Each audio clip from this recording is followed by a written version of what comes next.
புல்மேடு பாதை பார்ட் 2 தான் இந்த வீடியோல பார்க்க போறோம். நீங்க ஒரு 2 ஹவர்ஸ் மேலே ஏறி வந்ததுக்கு அப்புறமா ஒரு இடத்துல உங்களுக்கு தண்ணி தருவாங்க. இந்த இடத்துல உங்ககிட்ட வாட்டர் பாட்டிலாம் இருந்தா தயவு செஞ்சு தண்ணி ஃபில் பண்ணீங்க. அடுத்த ஒரு 3 ஹவர்ஸ்க்கு எங்கேயுமே உங்களுக்கு தண்ணி கிடைக்காது. அப்படியே அங்கிருந்து நடக்க ஆரம்பிச்சீங்கன்னா ஃபுல்லாவே உங்களுக்கு சமமான பாதை மட்டும் தான் இருக்கும். போற வழியில பாத்தீங்கன்னா ரொம்ப அழகான வியூ பாயிண்ட்லாம் நிறையவே இருக்கு. இந்த வியூவை நீங்க ரசிச்சுட்டே போலாம். இந்த இடத்த மட்டும் காட்டி தான் உங்களுக்கு வீடியோல வந்து புல்மேடு பாதை நல்லா இருக்குன்னு சொல்லியிருப்பாங்க. இதுல இருக்க கஷ்டம் யாருக்குமே தெரியாது. அப்புறம் நீங்க போற வழியில பாத்தீங்கன்னா இந்த மாதிரி குட்டைலாம் வரும். இந்த குட்டையில தான் வந்து யானைங்களாம் தண்ணி குடிக்கிற இடம். இந்த குட்டையை சுத்தி இருக்க இடம் ஃபுல்லா பாத்தீங்கன்னா யானையோட கால் தடங்கள் மட்டும் தான் நிறையவே இருக்கும். போற வழியில பாத்தீங்கன்னா இந்த மாதிரி ஒரு சின்ன ஆம்புலன்ஸ்ல உங்களுக்கு டேப்லெட் வேணும்னாலும் சரி, தைலம் வேணும்னாலும் சரி கொடுப்பாங்க. வேணும்னா வாங்கிக்கோங்க கண்டிப்பா. கொஞ்சம் தூரம் நடக்க ஆரம்பிச்சீங்கன்னா இந்த மாதிரி ஒரு செகண்ட் செக் பாயிண்ட் வரும். இந்த இடத்துல வந்து உங்க டோக்கனை வாங்கி செக் பண்ணுவாங்க நீங்க வந்துட்டீங்களா இல்லையான்ட்டு. இந்த இடத்துல உங்களுக்கு ஃபுட்டு கிடைக்கும். அது என்ன கிடைக்கும் பாத்தீங்கன்னா கஞ்சி சாதம் மட்டும் தான் கிடைக்கும். வேணும்னா அதை காசு கொடுத்து தான் வாங்க வேண்டியது இருக்கும். இங்க இருந்து பாத்தீங்கன்னா ஒரு 2 ஹவர்ஸ் நடக்கணும். ஃபுல்லாவே இறக்கமாவே இருக்கும். அதெல்லாம் வந்து ரொம்ப கரடு முழுதாவே இருக்கும். உங்களுக்கு சன்னிதான போறதுக்கு ஒரு 2 கிலோமீட்டர் இருக்கிறதுக்கு முன்னாடியே ரைட் சைட்ல பாத்தனே போனீங்கன்னா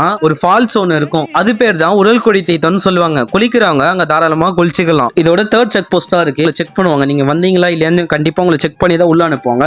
அப்படி நீங்க வரலன்னா ஃபாரஸ்ட் ஆஃபீஸ்ல உங்களை தேடி போவாங்க. 3rd செக் போஸ்ட்ல இருந்து சன்னிதானத்துக்கு 500 மீட்டர்ஸ்னு போட்டிருப்பாங்க. அங்க இருந்து நடக்க ஆரம்பிச்சீங்கன்னா ரோடு எண்டிங்ல இந்த மாதிரி போலீஸ் ஆஃபீஸர்லாம் இருப்பாங்க. அங்க இருந்து லெஃப்ட் கட் பண்ணி ஸ்டெப்ஸ் வழியா ஒரு 5 மினிட்ஸ் கீழே வந்தீங்கன்னா நீங்க சன்னிதானத்துக்கு உள்ள வந்து ரீச் ஆயிடுவீங்க. 18 படி கீழே உங்களை கியூல நிக்க வச்சுதான் அனுப்புவாங்க. அந்த இடத்த வந்து நீங்க ரீச் பண்ணிடுவீங்க.